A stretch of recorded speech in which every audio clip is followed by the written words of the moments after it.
Godmorgen, venner.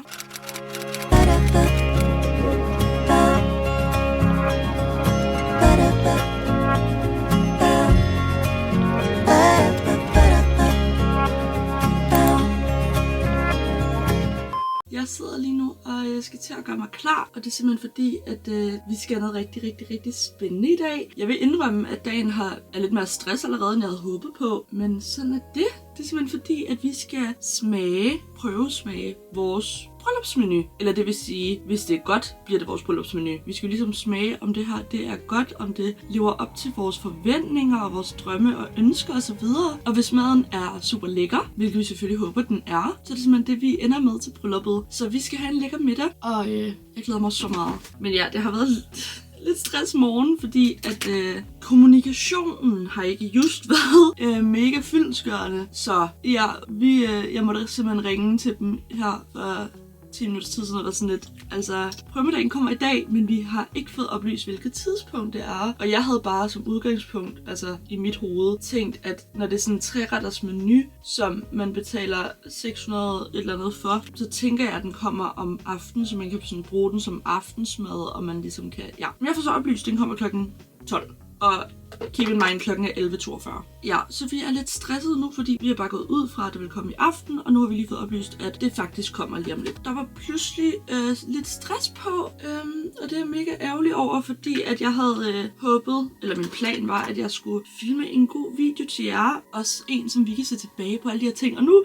er det pludselig sådan, jeg skal skynde mig at lægge make op. Jeg skulle have været i bad, det noget, jeg skulle ikke, så nu er det bare en sleek, og nu er det lidt stress, ikke? Så ja, det er lidt ærgerligt, men ikke desto mindre, så skal vi smage vores måske bryllupsmenu, og derfor bliver det selvfølgelig en god og spændende dag alligevel. Jeg ringede til dem, mens Patrick var fuld gang med at spise, og så var jeg også bare sådan, læg maden fra dig, fordi at vi har sådan været i tvivl om, hvornår vi skulle spise, og i og med, at vi ikke vidste, hvornår maden ville komme, så var det lidt svært at vurdere. Han nåede ikke at spise mad, heldigvis. Men vi har været på udkig efter mad til brylluppet i et godt stykke tid, og nu har vi fundet nogen, der ligesom tilbyder det, vi godt kunne tænke os. Så igen, hvis maden så også smager godt, og alt er godt, så er vi ready to book. Vi er meget enige i, hvilken slags menu vi godt kunne tænke os, og vi har begge to snakket om, at vi godt kunne tænke os en form for laks til forret, men der er altså virkelig mange lækre forretter derinde, så vi er ikke helt besluttet på det endnu. Der er mange, der vælger at spise deres bryllupskage til receptionen, lige efter man er blevet viet. Og vi har altså valgt, at vores bryllupskage er vores dessert om aftenen. Så vi har altså valgt at fravælge dessert til den endelige menu, fordi at der kommer vi til at servere bryllupskage, og det kommer til at tælle for vores dessert. Det er lidt skørt sådan, at jeg har ikke engang holdt en fest før, og nu skal man pludselig stå for den vigtigste fest nogensinde til så mange mennesker, og det kræver godt nok meget planlægning. Og sådan noget med mad, det er altså ikke noget, man bare lige vælger. Altså, der er jo meget mad, der er lækkert, men når man bestiller mad for så mange tusind kroner, som det koster, når man skal servere for så mange mennesker, altså, det er så mange penge. Så vil vi også bare gerne sikre, at det er lækkert, og det er noget for os. Jeg vil egentlig bare lige flyve igennem min makeup. Jeg er ved at være der. Og så skal vi faktisk hen til min far. Det fik jeg ikke lige nævnt. Hvis I ved det, så bor jeg en opgang væk fra min familie. Og det kommer rigtig meget i handy, rigtig ofte. Men i dag gør det bestemt også. Altså, fordi at vi har valgt at holde prøvemiddagen derovre. Lejligheden er tom, der er ikke nogen hjemme. Vi har bare brug for ikke nogen forstyrrelser. Uden at afsløre for meget omkring, hvordan vores bryllup kommer til at se ud, så kan jeg godt afsløre, at der kommer til at være rigtig mange blomster, og mange store blomster. Og fordi vi ikke bor i et kæmpe palæ, så opbevarer vi dem inde i stuen. Det vil sige, at vores stue er fuld af blomster og andet pynt. Så vi har ikke sådan det mest optimale plads til at kunne sidde og nyde en middag, og der kommer en kok ud med det. Jeg tror bare, at for lige at få en rolig middag og intet rod og alt sådan noget, så tager vi altså lige derop og udnytter, at vi har en lejlighed lige ved siden af, som står tom. Jeg vil smutte nu, gøre mig færdig, skifte tøj, og så ses vi ellers bare, når jeg er done. Jeg er ved at være der, jeg mangler kun lipgloss, og så er vi klar. Oh my god. Jeg er så sur på den her lipgloss, fordi at det er den pæneste lipgloss i verden. Den er stunning. Alt vil have en lipgloss. Men jeg så lavet den. Så jeg ved, at lige snart den her er done, så kan jeg aldrig få den igen. Så det er min Special Occasions lipgloss. Oh my god. Så er make-up'en done. Jeg tror altid, jeg vil gå ud og lave mig en kop kaffe. Og så prøve at lave en halv størrelse. Fordi at jeg var typen, jeg har brug for min kaffe om morgenen, okay? Jeg vil lige lave den, men kun halv størrelse, fordi jeg vil heller ikke være for mæt til mad. Så jeg skulle lave noget kaffe. Nå, nu hvor jeg skal lave kaffe i en mindre kop, eller halv størrelse, kan jeg jo også vælge en anden fun kop, som jeg normalt ikke vil vælge. Ja, skat, du forstår. Ej, den jeg vil vælge står der. Jeg har også den her. Den kunne måske være sjov, fordi den kan jeg også tage med hen til far, hvis det er, fordi det er sådan en to go. Det gør vi. Skat, det er det, vi gør. Hvad gør vi?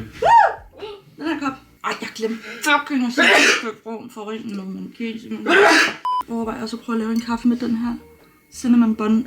Frick, det lyder bare lækkert. Det er bare så længe siden, jeg har lavet kaffe med sirup, og jeg tror ikke, jeg kan huske, hvad man gør. Altså i forhold til, hvad man så ellers tager i, og hvor meget. Oh my god. Wow. Ej, jeg har heller ikke med kanel. Altså, jeg ved så ikke, hvad jeg laver af kaffe lige nu. Altså, skal jeg læse op for dig, hvad vi skal have? Godt. Det, vi skal smage i dag, det er forret, rimet laks. Hvad fuck er rimet? Laks og øreråden. Øreroven. Hertil urteskum, maltstøv, persiljeolie og brøndkarse. Lækkert. Jeg ved ikke, hvad den halvdel af de ord betyder, men lækkert. Hjemmebagte pandebrød med olivenolie og havsalt. Luksus. Hovedret. Helstegt oksemørbrad. Præcis. Serveres med ristet østershatte. Luksus. Selleripuré og palmekål. Hertil pommes Anna og kraftig rødvinsauce. Og dessert, det er jordbærdrøm, friske jordbær og kompot, flødecreme på tonkabønner, kikse-crumble, brændt hvid chokolade og skovsyre. Jeg elsker is, altså det er så lækkert. Jeg skulle måske have lidt mere plads til mælk. Den ser lidt god ud. Det er også svært at vurdere, hvor meget der skal i, når jeg er vant til at gøre det efter mål på min anden kop. Det er sgu da skønhed. Nej. Nej. Men jeg elsker det. Så det er endnu en af de kopper, jeg købte i Sydafrika. Min elskede kopper. Så har de lige ringet på døren, og vi har simpelthen fået maden. Patrick har lige været hen og stillet hos far. Og nu smutter jeg altså derover. Vi har en issaltemaskine her, så jeg har lige fyldt is op i 2 glas. Og taget sodavand og min kaffe. Fordi at nu vil jeg egentlig bare gå derover med tingene, og så skal vi altså simpelthen begynde at lave maden. Vi skal jo selv sådan anrette og sådan noget. Det kommer bare i sådan en kasse. Og så på den store dag, der kommer der en kok med ud, som så anretter og tilbereder osv. Men en prøve med, der skal vi selv lidt stå for. Så jeg er også virkelig spændt på at se, om vi overhovedet kan finde ud af det. Men lad os komme afsted og se på det. Okay, kassen is here. Tag den på siden af. Det var det spændende. Jeg håber ikke, jeg får sådan det ikke at se maden sådan her. Okay. Og jeg kan godt lide, at vi kan gemme de her glas som et evigt minde. Det kan jeg godt lide. Okay, vi har fået sådan en vejledning med her, hvor at der står, hvad vi skal gøre. Jeg er bare glad for, at på den store dag er det ikke os, der skal gøre det, fordi det er virkelig kompliceret. Fordi alt skal have forskellige tider i ovnen og så videre. Og så er der også noget med at holde øje med kødets kernetemperatur og sådan noget. Men ikke desto mindre, så er jeg sikker på, at det bliver skide godt. Nu kan jeg få flashbacks, da jeg boede hjemme. Og det var bare et åndssvagt køkken at være YouTuber i, fordi der er dårligt lys alle steder. Imens vi venter på, at ovnen bliver varmet op og så videre, så begynder vi altså lige at anrette forretten, fordi den skal ikke tilberedes. Så er jeg klar. Ready? Til den første menu. Forret. Rimet laks. Ej, hvor fint skal det have gjort godt. Ja, tak. Flot anrettet. Nej. Der var sådan nogle dråber af det der sådan dild noget, men det samlede sig. Jamen, det er så fint. Wow. Altså, jeg kan jo virkelig ikke lide dild. Tak, min skik. Vil du ikke rykke ind, så rykker jeg lige ud? Ej, seriøst, det er så svært med dig at kameravinkler, fordi du er så høj. Det her er altså forretten. Wow. Okay. Skal vi ikke smage sammen? Jo. Vi skal have lidt af det hele på, det bliver vi nødt til. Hvad er det der? Er du klar? Ja.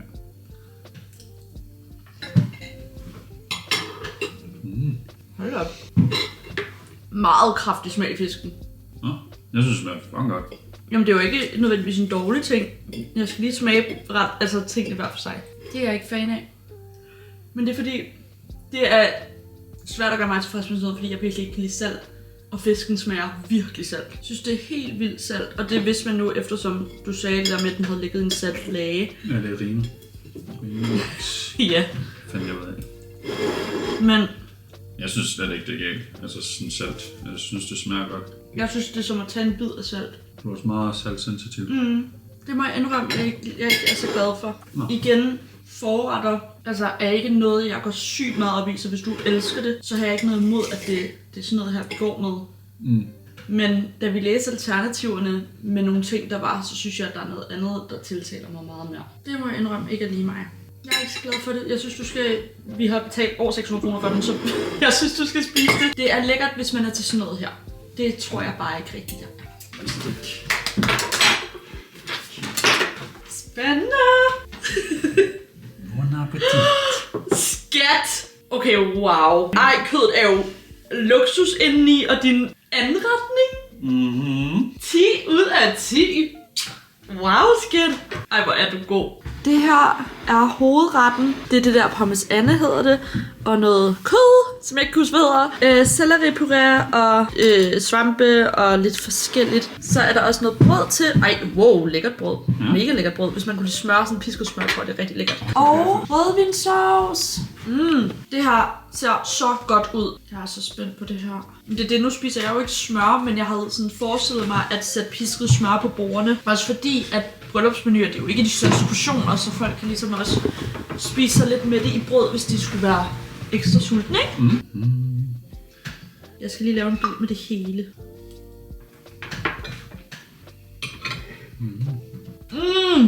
Det er lækkert. Jeg har skræmt ned i kødet, virkede det ikke så mørt. Det er det virkelig, når man tykker i det. Ja, nu skal jeg også tænke på, at det er mig, der har lavet det, så det er sådan... det er jo... verden har fået for meget eller noget. Wow. Okay, jeg skal lige smage komponenterne individuelt. Kødet, mums. Sovsen, mums. Meget stærk rødvinsauce, der sådan har den der surhed. Men det synes jeg er lækkert. Jeg synes, det er ligesom smør. Ja. Perfekt. Parmes Anne er bare frøderen. Selleripuré, wow. Den der selleri, tror jeg er fucking lækker. Er det helt vildt lækker. Jeg glemmer helt tiden, at den hedder østersat. Det her skat. Hovedretten er det vigtigste element for mig.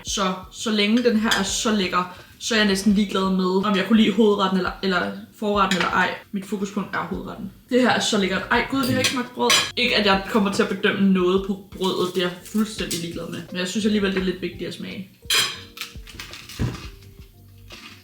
Jeg er ikke en brødpige. Jeg elsker sådan på restauranter og sådan noget, hvis der er brød, så elsker jeg at putte noget olivenolie op i en lille tallerken og noget salt, og så dyppe det, det smager virkelig godt. Det kan jeg godt lide. Men ellers er jeg ikke den store brødspiser. Er du tilfreds? Kan du se dig selv spise der til vores bryllup? Ja, det er virkelig lækkert. Er jeg virkelig glad. Det her, det er virkelig det, vi har håbet på. Tror altså, hvis jeg skal snakke for os, ikke? Jamen, det er også for mig. Nå, vi er kommet hjem igen, og det er simpelthen tid til at spise dessert. Der er gået nogle timer siden vi spiste mad, og nu er vi simpelthen ikke så mætte, at vi kan godt holde ud at smage det nu. Og de er kommet i sådan nogle her serveringsskåle, som jo gør det lidt nemmere for os, at vi ikke skal gøre noget. Og det er altså en dessert, de kalder jordbærdrøm. Det er friske jordbær og kompot, flødecreme, på tonkabønner, crumbled, brændt hvid chokolade og skovsyre. Det er så sygt godt. Jeg er mere til sådan chokoladedesserter, men sådan noget her er jo også lækkert. Jeg elsker jordbærkage, så hvis det havde den vibe, er det jo også fint. Kan du hele vejen ned? Ja. Det er ikke dårligt. Det er bare mærkeligt, fordi det der crumble der, det tror man knaser. Det er helt blødt. Og så smager det lidt af jul. Jeg tror det er fordi der er kanel i. Det smager sådan meget julet. Jeg ved ikke lige hvad det er. Prøv sådan noget rigtigt, det der kartonkerbønner eller hvad det er. Jeg har ikke kartonkerbønner. Altså jeg synes det smager helt vildt godt, men det er svært ved sådan at finde ud af hvad det er. Altså det er jo i princippet også ligegyldigt, for vi skal ikke have dessert. Men jeg tror lidt det der lag, det der smager julet. Ja, altså jeg synes det smager super fint. Det er bare ikke min slags dessert. Ja. Hvis man kan sige det sådan. Ej, det er sådan noget jelly der er i bunden. Det smager godt. Det er lidt en jordbærkage-vibe. Hej venner, det er lige Lærke ud i fremtiden her. Jeg sidder og redigerer den her video og har først nu fundet ud af, at jeg ikke har lavet en afslutning. Så det er det, jeg tænker lige at få gjort nu. Mig og Patrick fik egentlig bare spist vores bryllupsmenu, og jeg tror godt, I kan fornemme det i videoen, men vi var virkelig, virkelig tilfredse. Hovedretten var i hvert fald rigtig god. Det kan godt være, det var en lille smule en kedelig video for jer, men jeg synes, det er mega dejligt at tage med på de her små oplevelser, fordi at så kan vi se tilbage på det, når vi engang har glemt, hvordan det var at planlægge et bryllup. Men ikke desto mindre håber jeg, at I hygger med at se med. Jeg nyder i hvert fald hvert eneste step på rejsen, og at kunne få krydset maden af er virkelig, virkelig et stort step i bryllupsplanlægningen og hele processen. Så det føles virkelig godt. Jeg håber egentlig bare, at I nytter sig med, og I hygger jer. Skriv ned i kommentaren, hvilke videoer I gerne vil se i forbindelse med bryllup, og så ses vi ellers bare snart igen.